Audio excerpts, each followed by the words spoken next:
I remember coming home one night, my little girl was in her crib, and I remember just looking at that little girl. I felt like such a failure because what's going to happen to her if I can't provide? Nobody's coming to save you. So you build and grind and you rise. From struggle to breakthrough. From pressure to legacy. These are raw, unfiltered stories of entrepreneurs, leaders, and dreamers who refuse to quit. Welcome to No Rescue, sponsored by Proto. No Rescue family. We are back with another episode. You guys just had an opportunity to be a part of, in my opinion, one of my favorite day in the lives because of what you've built, Shawn. But I am super excited to really dive into really you, right? We've gone through all the business, we've gone through all the antics and everything that you've built. You let me be a pyro for a day. Yeah. You know? I mean, I'm surprised you have your eyebrows after that, right? Dude, that thing, you know, I was taken aback when it started you were shooting thinking up. like a foot maybe of a flame, but the thing is like 5-6 feet. Oh, man. Yeah, tons of heat. That was coming out like a dragon, man. So it was Right. awesome. But I appreciate you, brother. Like, I thank really you, man. do. It was such a blast this morning, man. Yeah. Yeah, it's an honor. And you've done such incredible work. I'm really excited about this piece because we're really gonna get into honestly the more intimate moments, kind of the more of what's going on here, because we both know that mindset is everything when it comes to this game of entrepreneurship. Yeah. And so I'm really excited for this time. So to start, I kind of want to go all the way back. Yeah. Right. I think people want to know, like, where did Shawn grow up? Where did that upbringing look like? I'd love to talk about your parents and everything like that, and we'll kind of progress there. But let's start there. Let's start childhood. Yeah, so going back, I had the example of two different kinds of parents. So my dad was a bookstore manager, actually at BYU for 40 years. Oh, nice. He graduated from BYU and stayed there for 40 years. So if you can imagine a bookstore manager, that was my dad, right? Just even kill, knew how much he was going to make down to the penny. And in our family, we had 5 kids. Okay. So as a kid, I learned really, if I wanted to go get an allowance, I wasn't going to go to my dad and say, hey, Dad, give me $5. Yeah. I always resented my friends. That was like, your dad gave you $5? How does that work, right? So I had to go figure out how to make an income, and I did that by selling things on the streets pretty much. So I love it. I would go buy pencils, I would buy candy, I'd sell them on the playground. And there's a lot to be said for a teenager standing there selling you pencils on the doorstep. You're going to get a lot of yeses. Yeah. So if you're watching this, you're a teenager, go sell something, because I got a lot of yeses. I actually made pretty good allowance by just selling. Yeah. Right. And so that's one example of my dad. My mom is a side hustle immigrant from Scotland. Oh, wow. Strong Scottish accent. She's like incredible in business just naturally. And so she had to support 5 children. Oh, wow. On a bookstore pay. So she started multiple businesses between, she was babysitting, and then she just ended up doing a preschool, and she did everything in a side hustle format in order to pay for the family. Oh, that's awesome. So your mom was really the entrepreneur that kind of got it all started. Yeah. For me, that was my early inspiration. I was like, my dad's amazing. The most faith of anyone I knew, but my mom. That's the side hustle, butt-kicking mom that I wanna follow that path. Yeah, right. Well, I love kind of those early lessons because it lays a lot of the foundation that we've talked about, and we'll continue to talk about it. But I want to kind of dive a little bit deeper. Right, your mom is an immigrant from Scotland. That's interesting, right? Yeah. And we've had now quite a few immigrants onto this that have immigrant parents or immigrant themselves. Right. A lot of life lessons, especially as it pertains to that journey that they saw their parents come from into the American dream. So I'd love to kind of you to dive into that with your mom being from Scotland and kind of your heritage there. Like, how did that play a role? So my mom was born and raised in Scotland. She was actually raised a member of the Presbyterian faith at the time. And her minister taught her that God was in the form of a cloud. So he's a mystical being. Okay.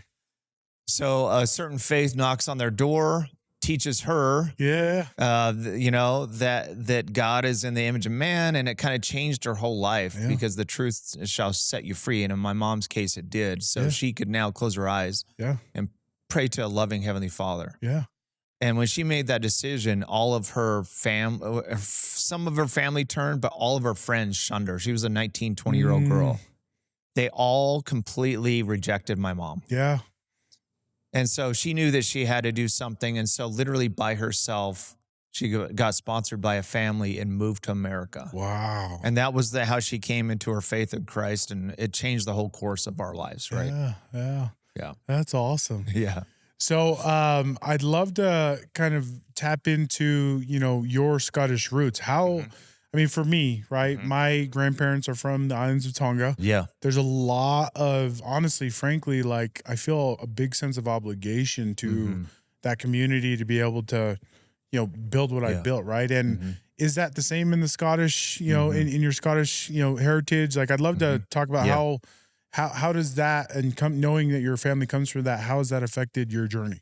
Yeah. So my grandpa was like he was a semi-pro in about everything. So a semi-pro rugby player. The story goes that he actually was trying out for one of the big Scottish Premier Leagues, and he was on a train, stopped at a bar, and didn't make the tryouts.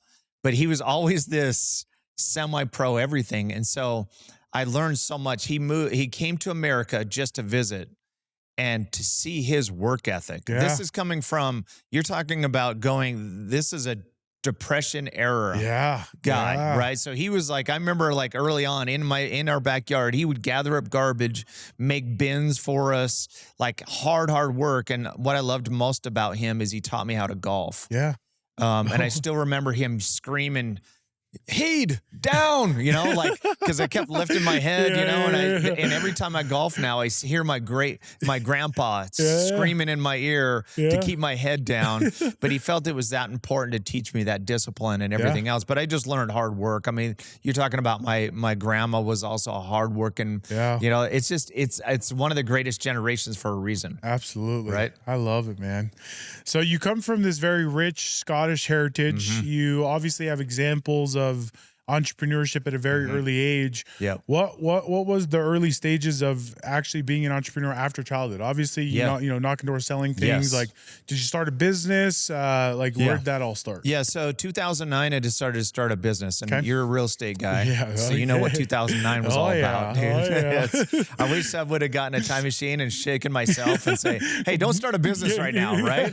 So I started a business 2009. At the time, I'm not employed. Okay. So I'm bootstrapping at this moment, and I'm going to a sandwich shop every day with a couple of dudes, and we have a spreadsheet in front of us, and it was all about doing live events is what we came up with. Hey, we want to sell tickets. We want to promote great brands. We want to do these amazing events. And this is a sandwich shop, though. Sandwich shop is where we're doing it. I'm sure they were giving us the eye, but we're just sitting there with our spreadsheet. And according to the spreadsheet, after we did all our projections of what we're going to do in sales, I was going to become a multimillionaire. You know what I mean? So I call my spreadsheet millionaire, right? Yeah. And I could show you in that spreadsheet where, man, based on my sales and what we're going to do, and we're going to make an impact on the world, and we're going to love customers, and we're going to go out and promote. And so from there, for the first time in my life, I'm young, but I'm going to go raise money. Yeah. I'm not going to call my dad, right? I didn't come for money, and I also had very limited money in the bank. Yeah. So I'm like, no job, no income. Yeah. And I'd make that leap of faith where I'm going to start my first company ever. I love it. Yeah. And so I go and meet with, networking is everything. So I met with 70 investors, all angels, and I convinced 23 of them to give me 1.5 million. Okay. So lots of rejection, lots of no's. I mean, if I would have filmed that, I'm sure it would have been some of the biggest train wrecks. My first pitch is, I was like sweating, those pits are sweating, sweating profusely, trying to say, hey, how do I pitch this? I've never done it before. And really quick, because I'm going to unpack this while you're going, like because that's actually really impressive, right? Yeah. I mean, like to be able to just start and then to go raise capital. People that have never raised money don't understand what it actually takes. Yes. It is a specific skill. So hard. And so where were you finding these? Like, how were you doing all this? this? So I had certain friends that had access to lots of angels. Cool. And that's what I always tell people, hey, start with your phone. Yeah. Start with your contacts. You've planted seeds or you've nourished these seeds. Yeah. Start there, because they're like, where do I go to make money? Yeah. Well, hey, I have Lame, and he's in my contacts. So reach out to him. You're in real estate. You probably know where some funding sources are. Yeah. I'm going to go to this person. And that's how I was able to get in front of that many investors. Okay. Awesome. Yeah. So you're pitching them, you get 1.5 million. 1.5. Which is incredible. Yeah. What happened to the business? So that was a happy day at 1.5 because in my operating account, I could show you 1.5. You know what I mean? I still remember going on LinkedIn, putting that I was a CEO. Yeah. And so literally my friends were proud of me and my family. Well, my friends thought I was baller, and my family, my parents were like, our son's done it. And then, you know, I was really stoked in that moment. Well, mind you, it's 1.5 in 2009. Yeah. Right after recession. That's impressive. Yeah. Trying to raise it in the recession was my biggest concern. Is like, do they really want to give it? And so we're partners at TaxSide with Kevin O'Leary, and one of his quotes is, in business, poo-poo happens. Yeah. And over the next 12 months, I made about every mistake you can possibly make in business. If you've made a mistake in business, I've made something similar in sales, operations, marketing. My first event was with David Bach, the automatic millionaire. I paid him like 50 grand or something. And I sent out all my direct mail. My direct mail gets hit by a hurricane. Oh, geez. And so the direct mail doesn't get delivered till 2 weeks after the event. Oh, geez. Which isn't a good thing. Just so if you're keeping score, that's a bad thing, right? Because here's this high-flying CEO promoter. And I have 500 chairs in this ballroom that I've spent tons of money for, as you know, doing events. And here he comes in a limousine, and I have like 20, 30 people in the room. Oh, jeez. I mean, you want to dig a hole and jump in. Yeah. And also you're like, I'm hemorrhaging this 1.5. You see it going out the door. Operating costs, getting everything. Yeah. You have overhead. You have all this expense. Painful times. And like, you know, that gut where you get the punch in the gut sometimes. And many of those where I'm like, what am I doing? Why didn't you just beat yourself up. You question everything. You overanalyze what you just did and how you do it and where it went wrong. And that's how it was for literally a year. Yeah. And at the end of a year, I lost the 1.5. But it was actually worse than that because I had leveraged my house and my only car. Oh, shoot. Yeah. And I remember at the time my wife's like, hey, you know Bob down the street? He goes to a job and it's like 9 to 5 and he has benefits and you know, he makes a salary. Have you ever thought, you know, about that? You know? And of course we're like, oh no, this thing's going to hit. This thing is going to go, right? But that's really how it was. And for me, a rock bottom was on a Thursday night because I had $2,500 in the bank and I'd leveraged everything to the hilt. And I had payroll that was due on Friday. And payroll's around $3,500, so I didn't have $1,000 in the world. I had nowhere to get it. And that night, I remember just lying down in bed and looking at the ceiling, making shapes out of the ceiling, just like, tomorrow, I have to wake up and tell people that you had faith and confidence in me, and you believed in my spreadsheet plan, and I've failed, and I can't pay you. And so for me, it was really painful. And it was, there's a difference between problems and pain. Like, problem is, hey, I had a failing business. That's a problem. But then there's, on this hand, I'm like real pain, pounds per square inch pain. Because I have 3 levels. What about socially? What about my neighbors that thought I was a baller? What about my parents now my parents are stressed out of their mind? My poor son is going through this, right? What about the people at my office? What about them? Now their families are being fed from this business. What about 23 people that gave me their hard-earned dollars? And that's all I thought about. I thought about those 3 things over and over and over again. So I didn't sleep. I woke up in the morning. And I'm praying for a miracle. Literally, I'm like praying to God, please give me some kind of deposit. There's no deposit. So I go to lunch with my partner and I was like, hey, have we overturned every rock? Have we looked everywhere? Where can we can't find $1,000. Like, we couldn't put it on a card at this point, nothing. And I go to stand up to go back to the office I did all the math at lunch to say, hey, I'm going to give 10% off, but I'm hoping to make it up next week. And as I'm leaving, I get a phone call from my controller, and she's like, hey, Shaun, I was digging through the safe, and I found $3,000 in petty cash. Oh, man. This close. So she's like, what do you want me to do with it? And I was like, hey, I want you to hang on to that. And I screeched my tires, And I picked up the cash. I went over here to the bank. I walked into the teller and I gave the cash. And as we know from college days, the money clears instantly, right? So you instantly clear. And I remember cutting physical checks for every member of my team, hand wrote those checks. And that check is like stuck in my mind. I know the shading. I know exactly the color of the check. It was so emotional. And I went back to the office and I presented that check to every member of my team that I followed through on the contract of their employment that week, right? Yeah. And it was just a tough, miserable time. That afternoon, I think I became an expert on failure. Yeah. And I love the whole premise of what you're talking about here, which is no rescue. Like there was no rescue for me. Yeah. I wasn't calling someone in my family to bail me out. Yeah. There was no going back. Yeah. And I think in those moments, we make the most action. Absolutely. It could spin us out, or we can say, hey, I'm going to run into this storm, right? Yeah. And so for me, I became an expert that day, and I started breaking down all the things I'd made a mistake in, and I started rank ordering them. And what I found is my biggest mistake I made over 12 months is I didn't build relationships in business. There was many times I was like looking back, I was like, there's many times the lames came into my life during that time. I was like, hey, why don't we get together? Yeah. You can promote your product to my people. And I'm like, oh no, I've got this thing over here. And I just didn't do it. I put my head in the sand. I tried to do it myself because I was the high flying CEO. Yeah. That was supposed to be the butt kicker.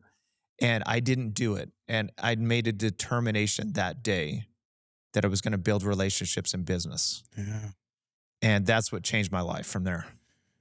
Man, what? There's so much gold in there. Like, first off, thank you for sharing that. That is, and I personally, in listening to that, and I'm sure a lot of, people listening, especially entrepreneurs, that's a very real feeling, that no rescue moment that you had of like, I don't know what's going to happen and I got to figure it out. Yeah.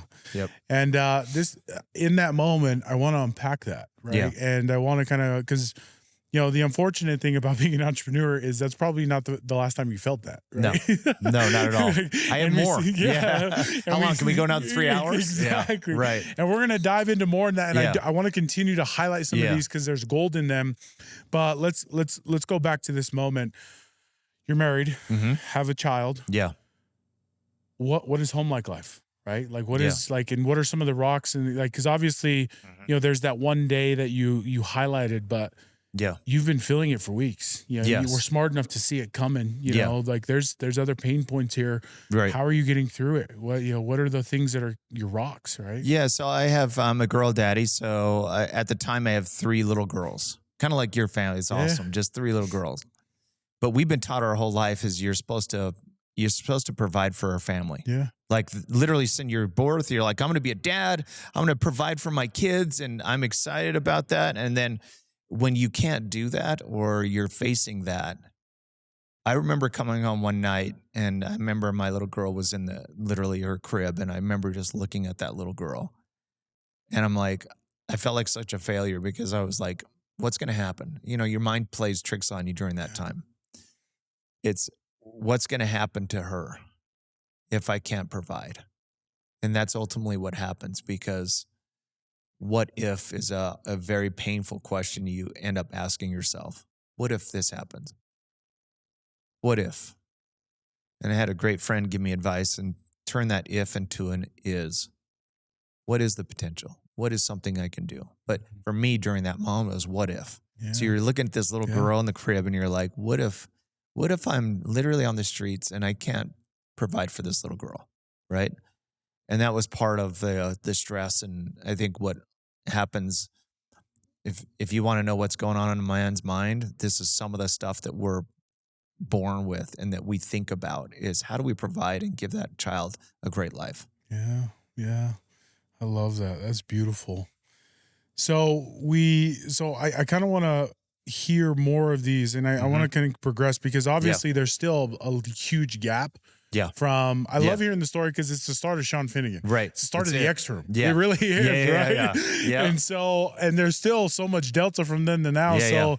Like, let's move on from 2009. So you get out of it, you kind of figure this out. Like what? About 2010 is when I determined I'm going to build a relationship with others. Cool. And I literally pull out my phone, and I recommend anyone to do this. If you're building, I went old school, and I went to a spreadsheet, and in my phone, I pulled out all the ones that I should do business with in a partnership way. Yep. And then the other one is who should buy my product. Yeah. And I had a buy my product list, and I had a let's do business together list. Yeah. And I had two people on the top of that list.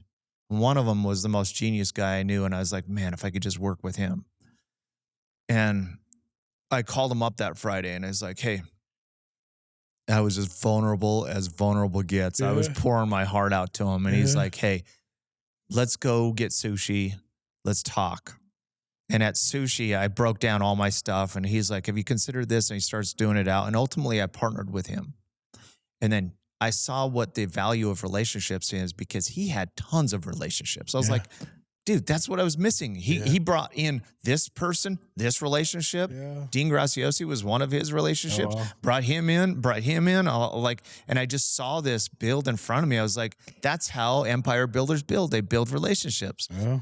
And because of him and a couple others I brought into my community, my fold, we were able to go on a run, and we were able to pay off the 1.5 plus interest to all of them. Go. And my calls to those guys was like, hey, look, I was at death's door 6 months ago. I wasn't going to give you anything. I need to get you, because I didn't want to have to face that again, not being able to pay him. And so I got them all out. It was like 2.1 or 2.2 by the time I paid them all off over a payment plan and got them all out. But it was only because, so that's why I've lived it. Yeah. So if anyone asks, like, why do you go out and do these things that are like random stranger rooms? And it's because I've seen it firsthand. Yeah. And that's why I say, hey, if you want to scale, don't forget that's the door number one. Yeah. Yeah. Right. Well, and I think it's so interesting and fascinating, because every time you hear, like successful entrepreneurs that have built something very special, like the X Room, like Hive, right? Yeah. And you hear kind of the early beginnings, you see a lot of the lessons that they've learned translate, and you see the end product of it. Because now, as I'm putting it together, you're talking about these relationships you didn't have, you created, and then you learned this guy to where now you're partners with Kevin O'Leary. Yeah. You know what I mean? And like the X Room, like, this is one event that you've thrown over a series of many, and there was 250, there last week, right? Right. Yeah. And so I'd love to, like, let's talk about Kevin O'Leary. How'd that one come about? So Kevin, everyone's seen, especially lately, he's been all over the place on the news and everything else. He's been crushing. So years ago, part of our live event business is we're like, hey, what brand should we do? And we came up with the Sharks. We love Shark Tank. Yeah. And it is in the world of business, and it's the most successful business show in history. Yeah. Been around forever. Yep. So we're like, and our favorite shark at the time was Mr. Wonderful, Kevin O'Leary. We just loved he was tough. Yeah. Right? He had an edge, but at the same time, he had like a genius part of him. Really did, yeah. And so we came up with Kevin as a brand that we would love to promote. And so my job was to go pitch Kevin, and he's from Toronto. Yeah. So we literally worked it out with his agent where I had 30 minutes to pitch him. Okay. And so I fly up there. It's the middle of winter. It's 20 degrees below zero. And I have 30 minutes to pitch the shark, right? Yeah. So I'm terrified at this point, right? And it's like his appointment is like 7 in the morning or something, because it was free. It's still dark. I remember going out and it was freezing, and my head was so frozen that I felt like I couldn't even talk. Yeah. And so I remember dipping in, lots of prayers, dipping into this 24-hour ATM spot just to warm up my brain, because I was like, I got to make this. Yeah. And I was like, what am I going to pitch him on? Exactly. What am I going to say? And the thought came to me in my mind, Stephen R. Covey, first seek to understand, and then to be understood. Yeah. Because I think a lot of times we make the mistake in sales to say, hey, here's my ecosystem. Why don't you come over here? Yeah. And why don't you look at my vision? Why don't you come over to my side of thinking, versus trying to unpack their ecosystem? Yeah. And how can I fit into your world? How can I provide value to what you're doing? Yeah. So I walk in, he's standing there, and it's like there's not a lot of small talk. He's just like getting out of business. So I sit down, and my first question to him is like, Kevin, I follow all your stuff. I'm a huge fan. But where are you taking this brand in the future? What does the future of Kevin O'Leary, Mr. Wonderful, look like? And he started unpacking all this stuff. At the time, he was running for Prime Minister of Canada. Yeah. He was doing a book. He was doing this. And as he started, his whole ecosystem unfolded in front of me. And I wanted to promote him on live events. Yeah. So I was like, by the time he's done, I was like, Kevin. And by the way, it was like his answer was 30 minutes. Yeah. So he's talking the whole time. Yeah. And we ended up going like an hour. But I was like, this is how we can help you with your vision. Do what you want to do better. We can add fuel to this fire by doing live events here. We can promote your book. You're in Canada. Yeah. We can help you go raise. Whatever we need to do, we can plug into yours. And it was a yes. Yeah. Right. And so we built a relationship. So he ended up speaking on our stages like maybe 200 or 300 times. Yeah. Yeah. So I traveled with Kevin personally, got to know incredible things for years, went to hotels, and him and I were travel buddies for years. Yeah. So that was the first interaction with him. And I love it because that is, I just love that you're sharing both of these stories back to back because it's the start of it, right? Yeah. Some people always ask me, they're like, hey, how, and this is synonymous to your journey. It's like, people always ask me, Lame, how'd you build such a big empire in 5 years? And my response is always, I did it in 15. Because these early lessons, 100%. Right? These early lessons. That's why I love seeing it. Because it's like, this is you, Kevin O'Leary, but you went through the fire. Yes, yes, 100%. Yeah. And you learned everything to be able to get there. Yeah. Right? And you understand the value of a relationship going through all that. Yeah. Yeah. Right? Yeah. So I want to kind of shift gears a little bit and unpack more of the, the Shawn at home and more of the rocks there because every entrepreneur has, and we've talked about this off camera, they have those rocks, right? Yeah. And they have those people in their lives and the relationships that frankly are necessary to be able to get you through. Yeah. Who are those in your life? So I'm a girl daddy, got a family, and it's the greatest joy. Early on, I'm a 23-year-old dad. Yeah. Got married at 21, right? So I have my first baby at 23 and I'm in college and I'm terrified. Yeah. It hits you and you don't know. Yeah. You don't go through a year course before you have a child, right? I wish they had it. And I was raised with 3 other brothers that we just beat the crap out of each other. I had one older sister. She's amazing, but she was way older. So I didn't really interact a lot at home. So I had 0 clues on how to raise a little girl because I'm a girl daddy. And I go into the ultrasound and I see this girl on the screen. And it is like, in that moment, it's on one hand, you're terrified. On the other hand, you're like so excited to bring this little girl into the world, right? And I learned so much raising little girls. They've taught me more than anyone in business ever has, any leader has. Seeing how these girls operate has been the greatest joy in my life. Yeah. And so you have, walk me through all of your kids. Yeah. So right now I have 2 married daughters. I have one left at home. She's 19, just graduated from Lone Peak, going to EVU. Love it. Early on when I was having those girls, I was like, I didn't know how to do it. I went and met with Brian Tracy. If you ever seen his stuff, he was a girl daddy. So I met with him. I said, hey, how do I raise girls? Yeah. And he's like, I'm not going to give you the answer. You're going to go do the research. So he gave me 10 books. Oh, wow. And I studied all the books. And what I found in reading that is that the father can actually make a really big impact on the daughter and her confidence. Yeah. You hear about fathers giving father approval. That's a real thing. Yeah. And I determined these little girls, I'm going to build them up all I possibly can. Yeah. And everything I read was it has to be specific, mentally, physically, like their smiles. I mean, they need to hear from their dad in ways that you can put on some of their armor as you build them up and you make them strong girls by building them up, not by tearing them down. Yeah. And how, in today's society that we've talked about this, right? Like it's interesting that is being challenged nowadays, right? Yeah. Like what are What are some of your thoughts on how you've navigated that in today's society, especially, right? Yeah. So I did this post about my daughter, and I've done tons of business posts, and the post starts ticking, and we're looking at it going, well, what's, because my posts, whatever, you know, it's all of a sudden it turns into 100,000. We're like, this is crazy. How'd this hit 100,000? And then this post ends up going crazy viral because this is a big issue for society. I ended up seeing like 20 million views on this video. Oh, man. And then I was like, man, I'm crushing it. I'm going to do another video. Right back to reality, you know. But this video, like 3 months ago, just went nuts, and there was a lot of controversy because I talked about how fathers trying to do the right thing out of love, they'll tear down that daughter and they won't say anything nice to them because they want them to be tough. And I understand their perspective, but I think it's a mistake. I think as a father, the greatest way, especially to build girls up and boys, is you specifically remember your dad saying something about you on the football field when you came out of a play and you crushed it and your dad told you that thing. That's been a lot of years ago. And it makes such an impression in these children's minds that the father has such a big role in building up the confidence.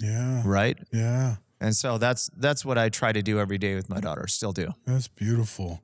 And as you say that, I get emotional because I know those moments. You know, I remember them clear as day. I know exactly what he said to me. You know, I shared with you kind of a quote I had from my father, right? It's been the pinnacle of our business and our culture. So I love that too. That's beautiful. I'll give you a quick example. Please. So I have my youngest, this little girl. She's so cute, so beautiful. And we decided that we're going to take my dog for a walk, simple walk right over here. And so we come around the corner by the tennis courts. We're headed towards the street. We hear this loud metallic bang. And I'm with my daughter, our dog, and these two cars collide right pretty close to us as we're approaching the street. We're watching the scene. This lady gets out of the car. She doesn't seem to be physically injured, but she sits down on the sidewalk and she starts to cry. And it's really traumatic. And right then, we're about 5 yards from this lady. And so Ella and I, our dog, we make our way around this lady and pass by. And I'm like, wow, sweetie, that was really hard. I mean, that was wild. Are you okay? And I look over and my daughter's gone. And I start looking around and I look back and my daughter's sitting down next to this woman on this sidewalk. And she has her arm around her. And she's saying super encouraging, nice things to this lady to help comfort her, right? And I was like, it just made this image in my mind that's engraven of my little girl sitting next to this woman with her arm around her on that sidewalk. I can't drive past the sidewalk and not think about it because in that moment, she taught me what it's like to be like Christ and to do things right, right? And I should have been, I was the adult. I should have gone back there. I could have asked the lady and like, what a teaching moment. I'm supposed to be the mentor dad, but like, what did I learn in that moment? Right? I love that. Thank you for sharing that.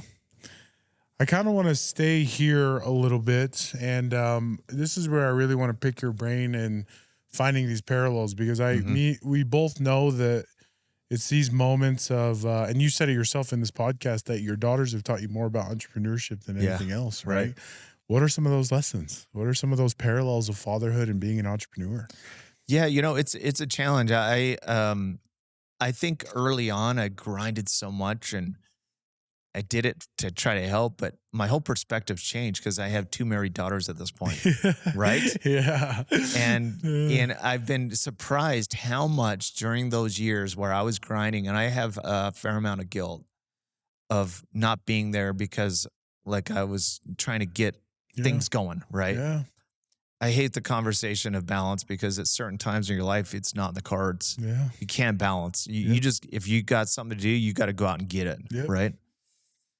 So I've just been amazed. Like I've seen my adult daughters do such great things, and they refer back to the times when I didn't even say anything to them, but they saw me working, or they saw me out with people. They saw me on a stage with people. They saw me do this, and I'm amazed because at the time I was like, I don't know if they've got anything because I'm not present enough right now. But you'll be shocked when you see it later, especially if you have little kids and you don't know, all of a sudden years later, they're like, Dad, when I saw you get up and give that presentation in front of that room, I picked X. I'm like, what? I thought you were just in your back there on your iPad. Yeah. Like you just mentioned, you brought you bring your kids in here. Yeah. This is the best thing is like, you should my dad Lame, he's there working hard. He's doing real estate deals. He's crushing and short term. I mean, I think that's so valuable for them. Yeah. They should be included. You should educate by including them in your business. Yeah. Right. Yeah. I mean, you have a kid's room here at your office. It's exactly how cool is that? Yeah. Oh, man. I love this. This podcast is sponsored by Prodo. With Prodo, taste comes first, but trust follows. It's clean, it's grass-fed, and it's made with standards you can feel. This is protein for people who expect more. Bougie, not basic. We've talked a lot about the Rocks, your little girls, right? Yeah. I want to get to know a little bit more about Mama Rock. Yeah. Right. Right. Because as entrepreneurs, they're the ones there from the beginning and have been there time and time again. Yeah. So I'd love for you to dive into kind of your relationship with your spouse. Yeah.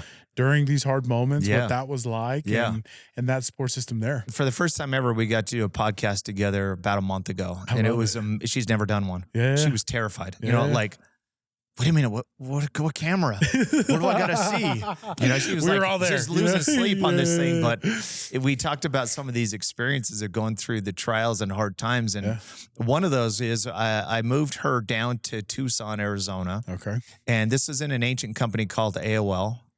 Back then, it was a dial-up. You remember the CD-ROMs? That was my first start in business, right? And I was this woman had these two little girls, no friends, no family down there, and I drag her from her incredible relationships here and drop her off there, and then I proceed to work 70 hours a week, and I enjoyed it. I was moving up, and I thought this place was awesome, but she was going through some real struggles. And one of the greatest things that she came to me and said, hey, I need help. And she was going through after having a baby, and you're cooped up. And I didn't understand this as a young dad. I'm 25, 24. You never do. Trying to figure this out. Well, what's, how can I? And she said, hey, I need something. I need to get myself going. And so she started writing books at the time, which has been the greatest blessing for her. But going through this time at AOL, I was loving it. Thought it was crushing. Yeah. And I remember driving down. There's this street there called Speedway, and you hope you can listen to God in your life a few times. But for me, there's a few times where and it's probably because we're hard of hearing, or I'm hard of hearing. It's like sometimes he's got to shout at you. And I still remember driving down that freeway, and I remember feeling from him like, hey, this isn't. I have something else for you in store. Yeah. And I was actually upset because I was like, no, I just got promoted, and now I'm making $70,000 a year. Yeah. I mean, I've hit the pinnacle. Yeah. Right now, and this is going good. The pinnacle. But he knows that as my family's struggling, and there's something different for me. And 2 days later, I got laid off. They laid off the whole department. Man. And I was actually terrified because I had no prospects. I wasn't shopping. I didn't have another job lined up. I had nothing. I was in Tucson by myself with no family or no infrastructure, no support. And I remember getting laid off and walking out on the street corner and calling my wife, and I was bawling my eyes out. I was like so scared, right? And I was like, how do I tell her?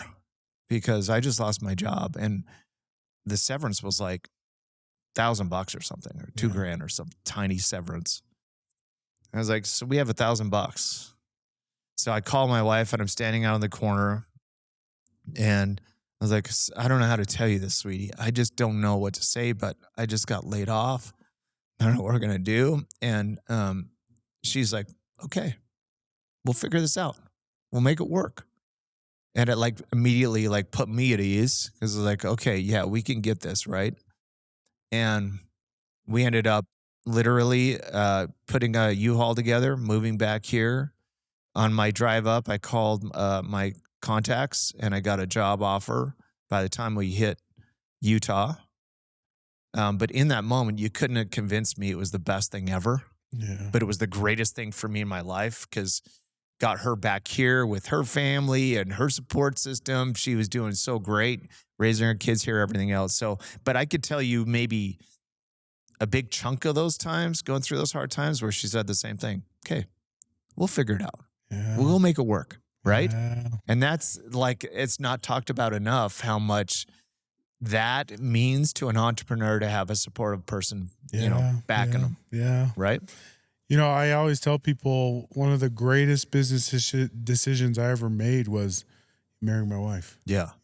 Best close of your life, bro. Absolutely. Yeah. Tell people, I was like, hey, I'm a good salesman. Look at my wife. Right. Married up. Yeah, for sure. We all did. But just having that somebody to, that has the confidence in you, right? Yeah. To believe in you at times where you frankly don't believe in yourself is everything as an entrepreneur. Right. And you've talked about 2 rocks, right? Mm-hmm. And there's a third one that you've mentioned multiple times in different ways that I really want to kind of understand more your perspective on and hear more of that. But your daughters as well as your wife and Heavenly Father. Yeah. You talked about, God, and I think that's another massive asset in business, contrary to what others would say or believe. Yeah, right. But I just love to get just a little snippet of how has your faith, helped you in navigating the seas of entrepreneurship? I think my faith has grown going through hard times, unfortunately. Yeah. I wish I could say that during the great times I was like really faithful, but I feel like my greatest faith is during the darkest times. Yeah. Right. And you find yourself on your knees in those moments, right?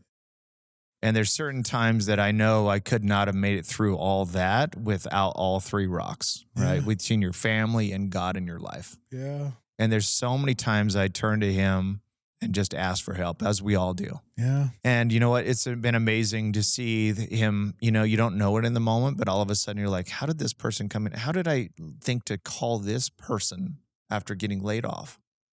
And that person happened to have an incredible position that I really needed in that time in my life. And then you look back and you're like, that happened for an absolute reason. That was not a coincidence that you think, do you? We think that we're smart and everything else. And you look back, you're like, you know what? Yeah, maybe we're more dependent than we think. That he's putting those people in our place for certain reasons, right? Yeah. I'm sure that's how you feel in your world. 100%. And I once heard, and I can't even remember, I wish I could give credit where it's due. I can't remember where I heard it from, but, someone once said that entrepreneurship is probably one of the greatest acts that you can take, one of the greatest paths you can take on in the journey of faith, because it constantly brings you to your knees. Yeah. Right. I've had that experience. And that's exactly what it is, man. Yeah. Shaun, this has been incredible. Like, I've thoroughly enjoyed getting to know you, hearing the insights. Obviously, this is the No Rescue podcast where we highlight those moments where you realize nobody's coming to save you. And in that breath, as we kind of bow out of this podcast, I just want to ask you one last question. In those moments that you've had multiple times, you have these rocks, you have, these experiences you've talked about where you realize no one's coming to rescue you. What is the one piece of advice that you're telling yourself, right? These people that are watching this and they're in no moment, what are you telling them? Yeah, I work with people, and a lot of them that I talk to are struggling, and different seasons, right? Yep. We have seasons we go through, and so as I'm talking to them, what I found is a lot of times when they're going through their struggles, they start closing themselves off, and it's kind of the worst thing you can do. And what I found that helped me through all that stuff is spending time with people. And the more authentic you can be, if you're talking to a savvy person, be authentic, be real, because that person's been through wars too, and they've been through no rescue moments. And if you're real with them, you're going to get real advice and you're going to get real relationship. But the greatest way to scale anything is to scale relationships in business, period. And I've lived it. I preach it.